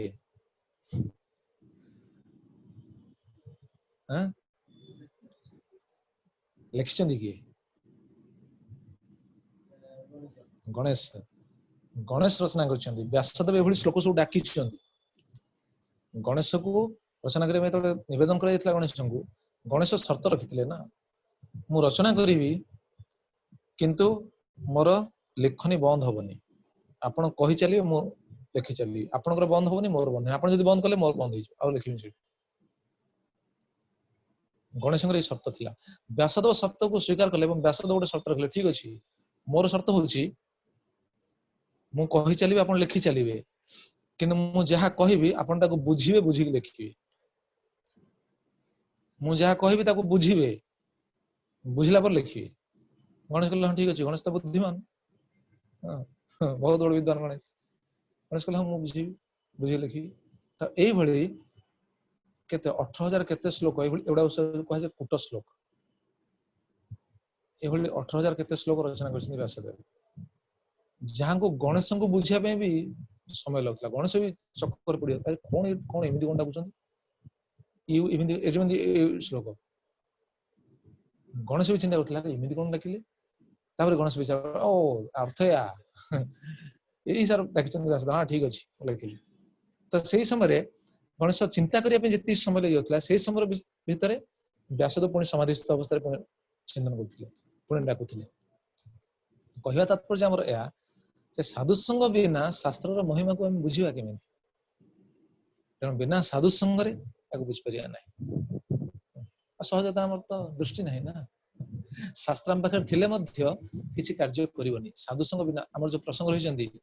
ସାଧୁ ଗୁରୁ ଏବଂ ଶାସ୍ତ୍ରର ମହତ୍ଵ, ତେବେ ସାଧୁ ଗୁରୁଙ୍କ ବିନା ଶାସ୍ତ୍ରକୁ ବୁଝି ହେବ ନାହିଁ। ପ୍ରମାଣ କଣ? ଚାଣକ୍ୟ ପଣ୍ଡିତ ବି କହିଛନ୍ତି। ଚାଣକ୍ୟ ପଣ୍ଡିତ କଣ ଶ୍ଲୋକ କହିଛନ୍ତି? ଯସ୍ୟ ନାସ୍ତି ସ୍ୱୟଂ ପ୍ରଜ୍ଞା ତସ୍ୟ ଶାସ୍ତ୍ରଂ କିଂ କରିଷ୍ୟତି, ଲୋଚନହୀନ ନରସ୍ୟ ମୁକୁରଂ କିଂ କରିଷ୍ୟତି। ଯାହାର ସ୍ୱୟଂ ପ୍ରଜ୍ଞା ନାହିଁ, ଯାହାର ସ୍ୱୟଂ ବୁଦ୍ଧି ନାହିଁ, ତସ୍ୟ ଶାସ୍ତ୍ର କିଂ କରିଷ୍ୟତି, ତାର ଶାସ୍ତ୍ର କଣ କରିବ? ଶାସ୍ତ୍ର ଥାଇପାରେ, କିନ୍ତୁ ଯାହାର ସ୍ୱୟଂ ଜ୍ଞାନ ନାହିଁ, ଯାହାର ସ୍ୱୟଂ ବୁଦ୍ଧି ନାହିଁ, ବିଦ୍ୟା ନାହିଁ, ବିଚାର ଶକ୍ତି ନାହିଁ, ଶାସ୍ତ୍ର ତାର କଣ କରିବ? ଶାସ୍ତ୍ର ପଢିବ ସେ ଯେମିତି ଆହାରେ ଭଲ ମନ୍ଦ ନାହିଁ, ଯେ ସ୍ଥାନେ ଯେମନ୍ତ ମିଳେ, ସେ ସେଭଳି ବିଚାର କରିବେ। ଶାସ୍ତ୍ର ପଢିବେ କିନ୍ତୁ ବୁଝିପାରିବେ। ତେଣୁ ଶାସ୍ତ୍ର ବୁଝିବା ପାଇଁ ସାଧୁଙ୍କର ଆବଶ୍ୟକତା। ସେ କହିଲେ, ଚାଣକ୍ୟ ପଣ୍ଡିତ କହୁଛନ୍ତି, ଯସ୍ୟ ନାସ୍ତି ନାସ୍ତି ସ୍ୱୟଂ ପ୍ରଜ୍ଞା ତସ୍ୟ ଶାସ୍ତ୍ର କିଂ କରିଷ୍ୟତି। ଯାହାର ସ୍ୱୟଂ ବୁଦ୍ଧି ନାହିଁ, ଶାସ୍ତ୍ର ତାଙ୍କର କଣ କରିବେ? ଯେମିତି ଉଦାହରଣ ଦଉଛନ୍ତି, ଲୋଚନହୀନ ନରସ୍ୟ, ଯାହାର ଚକ୍ଷୁ ନାହିଁ ତାକୁ ଆମେ ଭଲ ମିରର ଦବା, ମୁକୁରଂ ଭଲ ଦର୍ପଣ ଦବା, ଦର୍ପଣ ତାର କଣ କାର୍ଯ୍ୟରେ ଆସିବ? ତାର ତ ଚକ୍ଷୁ ନାହିଁ, ସେ ଦର୍ପଣକୁ ନେଇକି କଣ କାମରେ ଲଗେଇବ? କଣ ତା ରୂପ ଦେଖିପାରିବ ନା ତାର କିଛି ଆବଶ୍ୟକ ହବ? ଠିକ ସେଭଳି ଆମର ତ ବୁଦ୍ଧି ନାହିଁ, ଜ୍ଞାନ ନାହିଁ, ବିଚାର ଶକ୍ତି ନାହିଁ, ଶାସ୍ତ୍ର ଆମର କଣ ଉପକାର କରିବ ଆମେ ବିଚାର କରିବା? ତେଣୁ ଶାସ୍ତ୍ରକୁ ବୁଝିବା ପାଇଁ ସାଧୁଗୁରୁଙ୍କର ଆବଶ୍ୟକତା ଅଛି। ସେଥିପାଇଁ ଯାଅ ଭାଗବତ ପଢ, ବୈଷ୍ଣବେର ସ୍ଥାନେ, ଏକାନ୍ତ ଆଶ୍ରୟ ଚୈତନ୍ୟ ଚରଣେ, ଚୈତନ୍ୟର ଭକ୍ତ ସଙ୍ଗେ ନିତ୍ୟ କର ସଙ୍ଗ, ତବେ ତ ଜାଣିବ ସିଦ୍ଧାନ୍ତ ସମୁଦ୍ର ତରଙ୍ଗ। ତେବେ ଶାସ୍ତ୍ର ସିଦ୍ଧାନ୍ତକୁ ବୁଝିପାରିବେ, ନଚେତ ଏ ସମୁଦ୍ର ତରଙ୍ଗ ଭଳି। ଶାସ୍ତ୍ର ସିଦ୍ଧାନ୍ତ ସବୁ ସମୁଦ୍ର ତରଙ୍ଗ ଭଳି। କାହିଁକି ସମୁଦ୍ର ତରଙ୍ଗ? ଯେମିତି ଆମେ କଥା ଆରମ୍ଭରୁ ଶ୍ରବଣ କରୁଥିଲେ, विभिन्न प्रकार सब देवादेवी पूजा रही, विभिन्न प्रकार सब अर्चना रही, विभिन्न प्रकार सब अनुष्ठान रही, से अनुष्ठान से फल शास्त्र मान सब वर्णना है, तो व्यक्ति तो समस्या पड़ो। समुद्र जमी अनेक तरंग आसे, अनेक लहरी आसे, ठीक से शास्त्र सिद्धांत को सठिक भाव कहीं बुझीपारे। तेणु साधु संगे ही शास्त्र महिमा बुझी पारती। तेणु साधु संग कर शास्त्र को श्रवण करने इच्छा करुचे, शास्त्र को बुझापी प्रयास करुचे, तेबे तार सिद्धांत को बुझीपार और जीवन को संकलित कर। व्यासदेव रचना कर श्रीमद् भागवतम अमर शास्त्र परमहंस संहिता या बुझापी साधु संगे ही बुझीपार, नचेत बुझा असंभव। जमी आप देखो भगवद्गीता, भगवद्गीता भी बहुत आम गुरुदेव कहती संसार बहुत भगवद्गीता अच्छी, किंतु भगवद्गीता श्रील प्रभुपाद भगवद्गीतार तात्पर्य देवा पूर्वर समग्र विश्व विभिन्न प्रकार भगवद्गीता प्रचलित थिला, किंतु एते भगवद्गीता प्रचलित थाई मध्य केही बुझी पार नथिले जे कृष्ण तो भगवान स्वयं। कृष्णकर शरणागति आचरण, शरणागति कृष्ण पाखरे शरणागति आचरण करिबा, कृष्ण पाखरे समर्पित हेबा, भक्ति जाजन करिबा, एटा जीवन रो मुख्य कार्य। एटा केही बुझी पार नथिले, भगवद्गीता थिला जगत रे, काहे बुझी पार नथिले? कारण शुद्ध साधु अनुगत प्राप्त होगा कहीं सुजोग पाऊन। गीता अच्छी 5000 वर्ष पूर्व तो भगवान श्रीकृष्ण भगवद्गीता कहते, पुणी से कहते गीता मु सूर्यदेव को कौन सूर्यदेवता सृष्टि आरंभ कर गीता ज्ञान। ताले साधारण लोग कहीं बुझी पाना ना, साधु बिना बुझी हम। तेनाली भगवद्गीता को आम जो आजिकल बर्तमान आम अनुभवी समस्ते देखिपे, श्रील प्रभुपाद तात्पर्य विशिष्ट जो भगवद्गीता मौलिक रूप से ताकू पढ़ी विश्वर बहु लोक निज चेतना को मार्जित कर चेतना शुद्ध हो पार्टी, भगवान भक्ति जाजन करने सक्षम हो पार्टी। एटा केमी संभव है? शास्त्र थिले किंतु साधु द्वारा एटा संभव है। तेणु शास्त्र रहिले साधु द्वारा तार रहस्य को बुझा जाय पारे, तात्पर्य को बुझा जाय पारे। तेणु विशेषकर आम कलिजुगर अधिवासी माने, कलिजुगर जनता माने बहुत भाग्यवान, जेहेतु यही समय जो मैंने बहुत भाग्यवान। विशेषकर चैतन्य महाप्रभु समय एवं शुद्ध भक्त श्रील प्रभुपाद जो आगमन एवं प्रभुपाद जगत पर जो अवदान, शास्त्र समस्त सार वस्तु प्रभुपाद रचना कर जगतवासी अवदान दे दी। तो ये हूँ आम बहुत बड़ा भगवान कृपा विचार करने आवश्यक। तेणु जो मैंने शास्त्र को अध्ययन कर, शास्त्र को स्वीकार कर, से निज जीवन को निश्चित श्रृंखलित करें, निश्चित जीवन सार्थक हो, कौन सी सन्देह नहीं। तेरे ये हूँ ये जो साधु गुरु एवं शास्त्र महत्व कथा गोटे विश्राम देवा। आपण को बहुत बहुत धन्यवाद। मोर तो अभ्यास नहीं एमती जूम रे क्लास करिया कारण हम बाहर सब पब्लिक सहित वार्तालाप करूँ, पब्लिक सहित आलोचना कर क्षमा कि नौ, कारण आपने बुझी ना जाना उचित आम समस्या कौन। कारण आमर समस्या हूँ आम फेस टू फेस डायरेक्ट लोक सहित वार्तालाप कर प्रवचन कर। तेणु एमती गोटे स्थान को देखी ये मो बहुत काठिकर पाठ। तेणु निश्चित किसी त्रुटि रही, भूल रही, आपने क्षमा करेंगे। बहुत बहुत धन्यवाद। और जदि कहार किसी प्रश्न थाए आप पचारि पारती, जदिव सब प्रश्न उत्तर देवाई सक्षम नुह, चेष्टा करी किसी उत्तर देवाई। जदि कहार किसी प्रश्न अच्छे पचारि पारती। हरे कृष्ण। हरे कृष्ण प्रभु जी, पंचांग हरे प्रणाम। कृष्ण। हरे मु कृष्ण। तुंगा विद्या गोटे धनुश्री प्रश्न देवी आछि, दासी बलराम देव नवेन्दु करछंती। नवेन्दु प्रभु कहउछंती जीव मारिण जीव खाई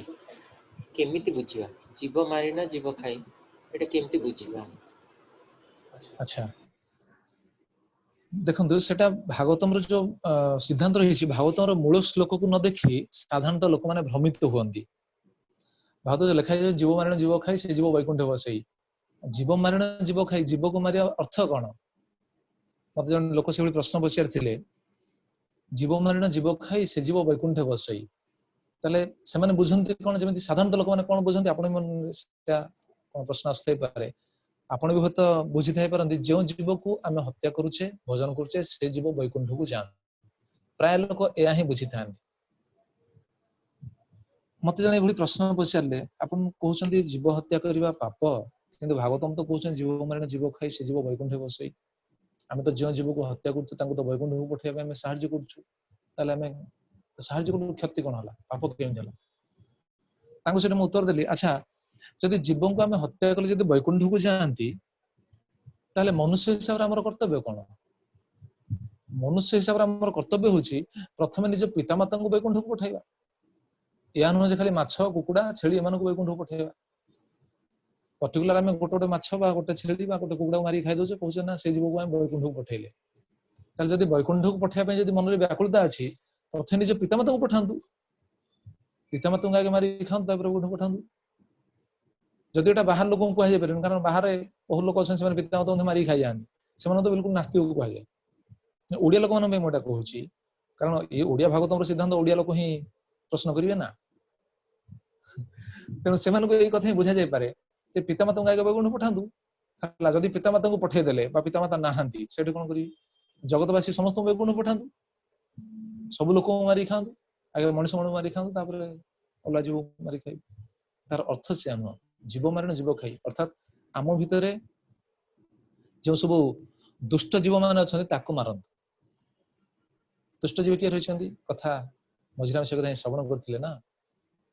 ଯୋଉ ଷଡ଼ ରିପୁ ରହିଛନ୍ତି, କାମ, କ୍ରୋଧ, ଲୋଭ, ମୋହ, ମଦ, ମାତ୍ସର୍ଯ୍ୟ, ଏଗୁଡାକୁ ମାରନ୍ତୁ। ଏଗୁଡାକୁ ମାରିଲେ ବୈକୁଣ୍ଠକୁ ଏଇ ଜୀବକୁ ଆପଣ ପଠେଇବା ପାଇଁ ସାହାଯ୍ୟ କରିବେ। ଏଇ ଯୋଉ ଜୀବ ମାନଙ୍କୁ ଯଦି ମାରିବେ, ଯାହା ଆମେ ଶୁଣିଥିଲେ ନା, ଦେହି ଅଜ୍ଞ ଅଜେଶ୍ୱର ବର୍ଗ ନ ଇଚ୍ଛନ କର୍ମାଣି କାର୍ଯ୍ୟତେ କୋଶକାର ଏବାତ୍ମାନ କର୍ମଣ ଆଚ୍ଛାଦ୍ୟ ମୁହ୍ୟତି। ତେଣୁ ନିଜେ ନିଜ କର୍ମଫଳରେ ନିଜେ ବାନ୍ଧିକି ରହିଛି। ତେଣୁ ସେଇ କର୍ମଫଳ ଯୋଉ ବାନ୍ଧି ହେଇଛି ତା କାରଣ ହଉଛନ୍ତି ଇନ୍ଦ୍ରିୟ ମାନେ, ଏଇ କାମ, କ୍ରୋଧ, ଲୋଭ, ମୋହ, ମଦ, ମାତ୍ସର୍ଯ୍ୟ, ଏଗୁଡାକୁ ମାରନ୍ତୁ। ଏଗୁଡାକୁ ଯଦି ମାରିବା ପାଇଁ ଆମେ ସକ୍ଷମ ହେଇପାରିଲେ, ତାହେଲେ ଆମେ ଆମର ଜୀବାତ୍ମା ପ୍ରକୃତ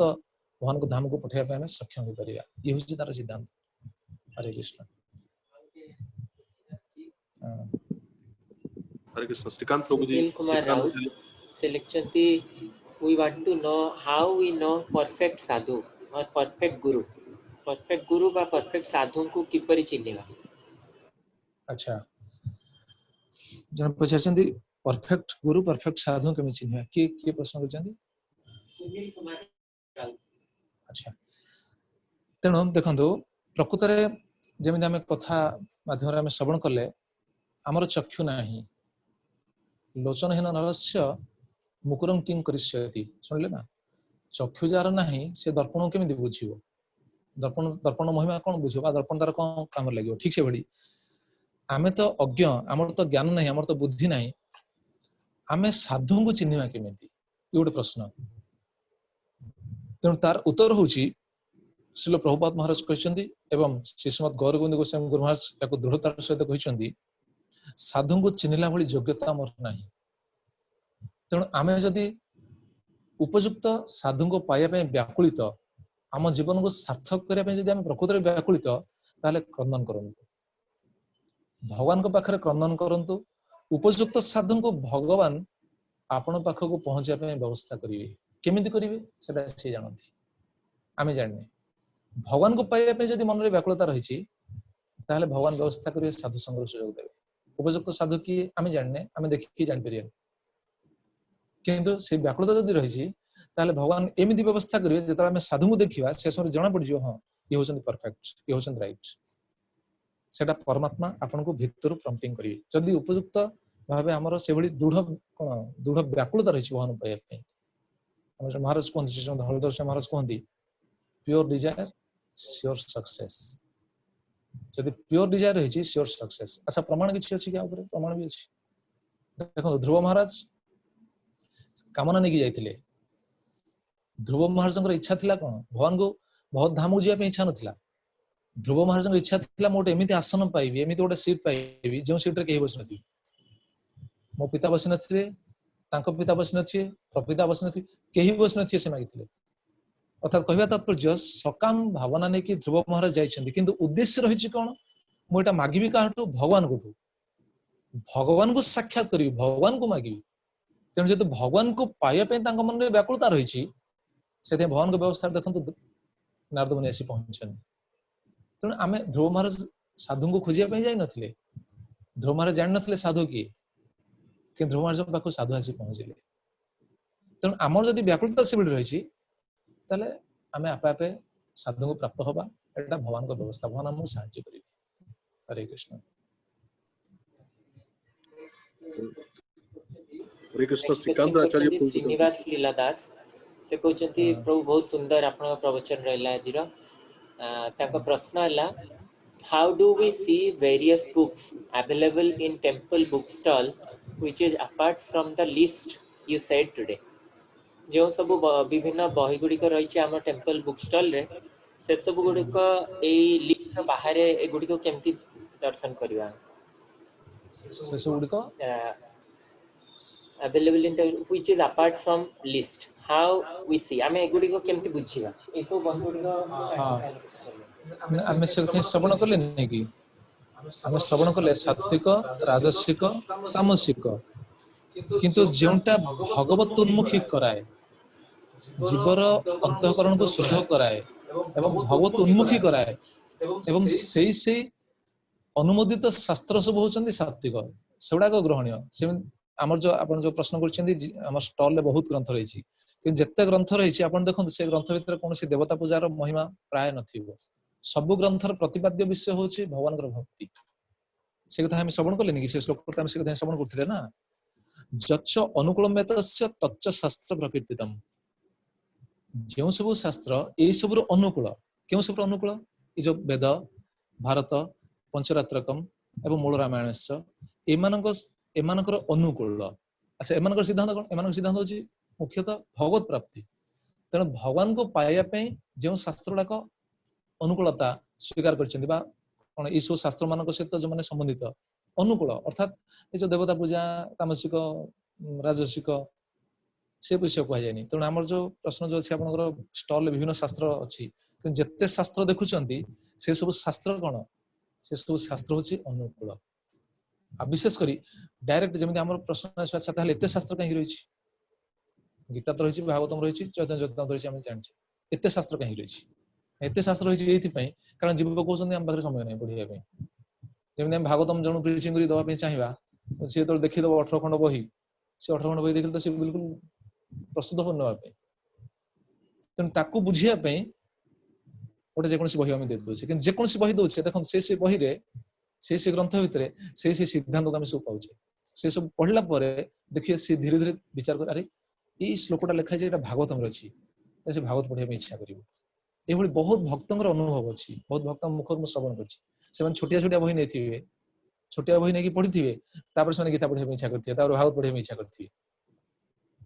प्रभुपाद सब बही से तेणु आम बुक स्टल जिते सब बही रही ये भगवत उन्मुखी करने एवं से जो विशेषकर आम जो शास्त्र मान शुणिले देखिले अलग बही देखला पर भी जीव केबे भी भ्रमित हबन आप देखुना आम अच्छी सिद्धि लाभर पथ से जोग विषय अच्छी कि नहीं जोग विषय अच्छी अच्छा सिद्धि लाभर पथ जड़े पढ़ला सी के प्राणायाम करने से प्रयास हम कि कहूँ सिद्धि लाभर पथ पढ़ला जड़े सी के जोग प्रति आकृष्ट हम कि जोग विषय तो कही तेणु से सब शास्त्र सब रचना कर शास्त्र मान कौन बुझाई शास्त्र मान प्रति दृढ़ विश्वास जन्म ये दृष्टि में सब शास्त्र जो स्टल शास्त्र अच्छी ग्रहण कर हरे कृष्ण गोटे मोर गोटे प्रश्न अच्छी जे जो प्रभुपाद तांकर बही गुड़िकर एत गुड़ व्याख्या देइछन्ति तो आमे जो केशव ए श्लोकटा जो आमे कन्फ्यूज हो जाउथुलो कि आम जदि प्रभुपाद तांकर देइथिबा व्याख्या बा अनुवाद सहित आमे पढु ताकू ताहले हमर कन्फ्यूजन पड़े जिवो ताहले प्रभुपाद बहीटा शास्त्र रे गणा जिवो ना साधु आ शास्त्र दीटी राखि प्रभुपाद ग्रंथ होछि साधु एवं शास्त्र समन्वय प्रभुपाद ग्रंथ खाली आम शास्त्र लिख पारे शास्त्र तो निश्चित कि साधुंकर अवदान रही ना तेणु शुद्ध साधु द्वारा रचित शास्त्र जदिव शास्त्र रचना कर भगवान व्यास तो कौन सत्यावेश अवतार अच्छा प्रभुपाद कौन कि प्रभुपाद भी सत्यावेश अवतार तेणु प्रभुपाद माध्यम से सब सिद्धांत सब रचना कर भगवान की इच्छा ना जमी आम समस्त आचार्य माने श्रीधर स्वामी विश्वनाथ चक्रवर्ती ठाकुर जिते सब आचार्य रही से विभिन्न आचार्य रही बहुत आचार्य रही भागवत तो 22 जन आचार्य टीका रही से समस्त आचार्य मान द्वारा भागवत से प्रतिपाद्य विषय को सेमानक माध्यम प्रतिपादन कर तेणु सेटा ग्रहणीय किंतु कहवा तो पड़े ताले एते टीका रही आम कहीं सेटा न पढ़ी प्रभुपाद बही कहीं पढ़ू कारण अधिकार नहीं ता भितर आम बुझी पारियानी पढ़ी पारियानी तेणु गोटे साधारण जीव केमी बुझी पार पढ़ी पार से प्रभुपाद सबू शास्त्र सबू टीका मान सार को लेकिन रचना कर तेणु प्रभुपाद भावार्थ हूँ शास्त्र एवं साधुंकर अवदान जहाँ को जीव बुझापी सक्षम होता है। हरे कृष्ण।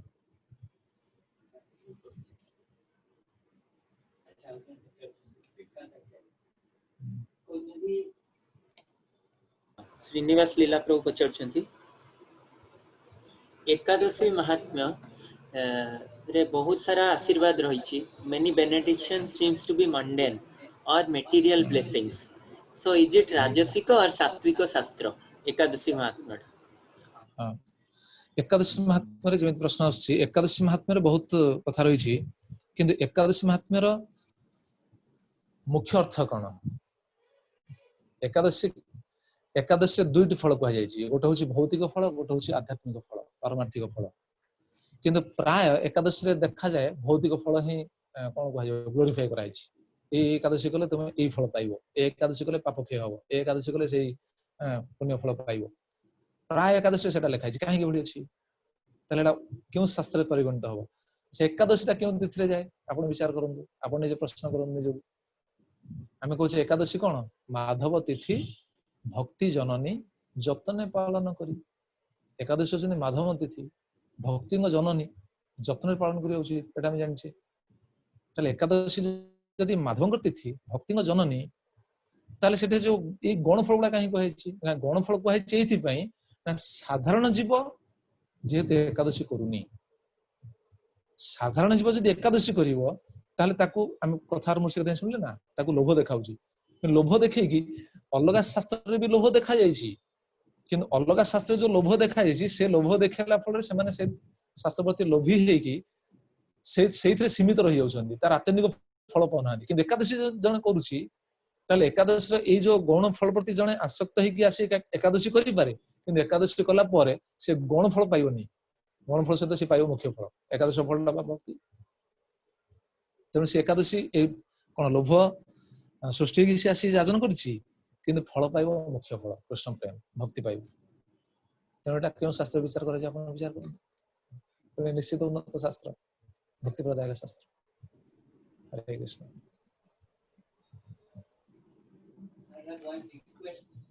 हरे कृष्ण। श्रीकांत आचार्य प्रभु मोर गोटे रिक्वेस्ट रही जोगेश गोपीनाथ दास कहते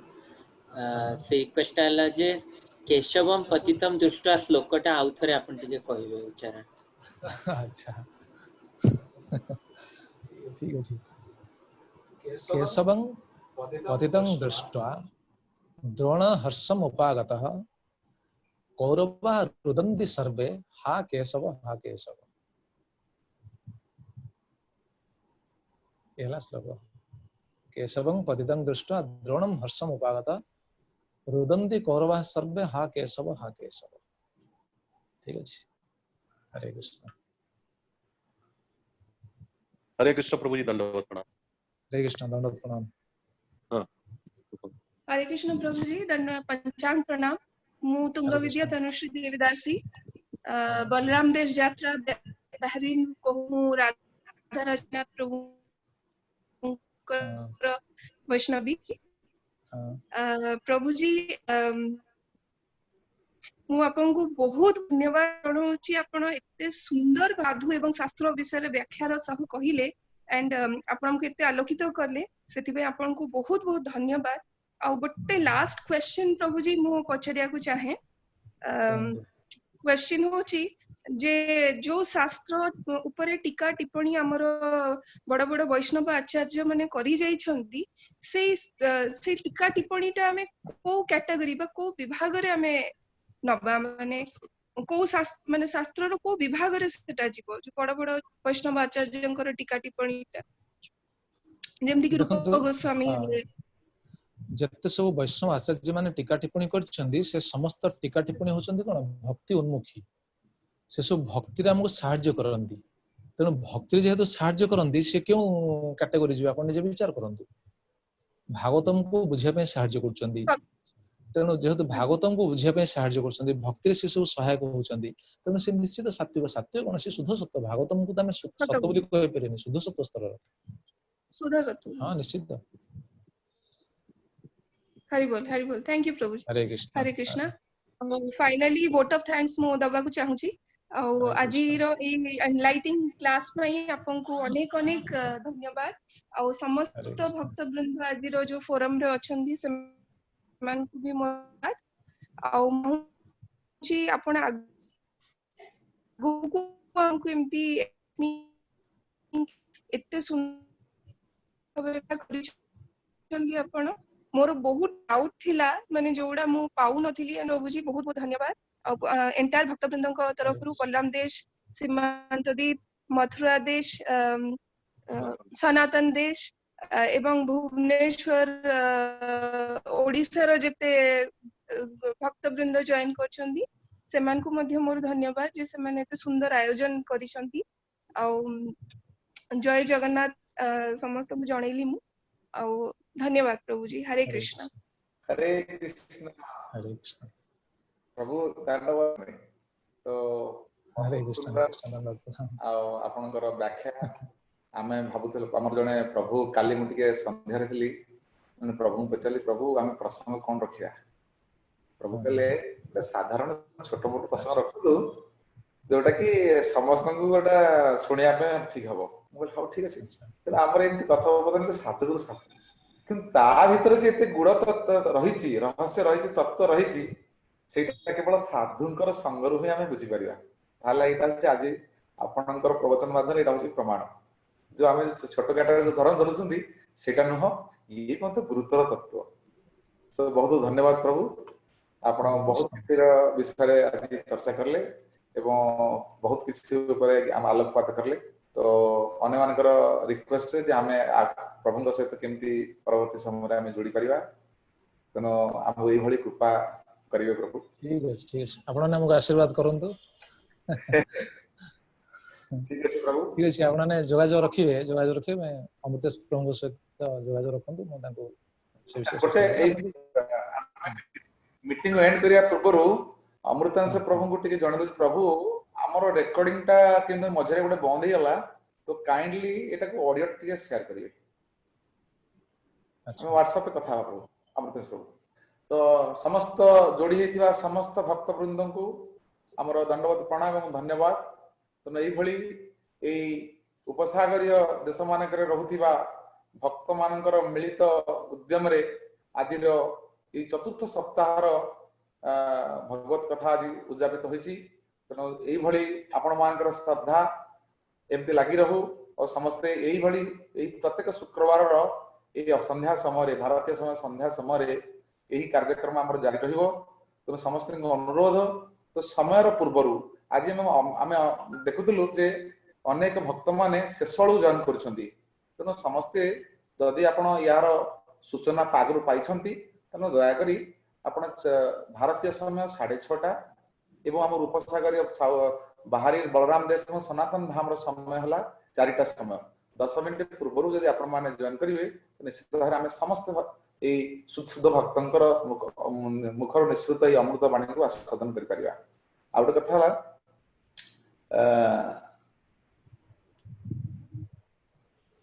ठीक अछि प्रभु आ बाकी हमरो नेक्स्ट जो चतुर्थ पंचम सप्ताह अगेन ता परवर्ती कार्यक्रम एई भली जारी रहिबो आपण मन समस्त अनुरोध करा जाउची आपण मन जदी चाहंती ताले एई लिंक रे आपण जॉइन करि परिबे हरे कृष्ण।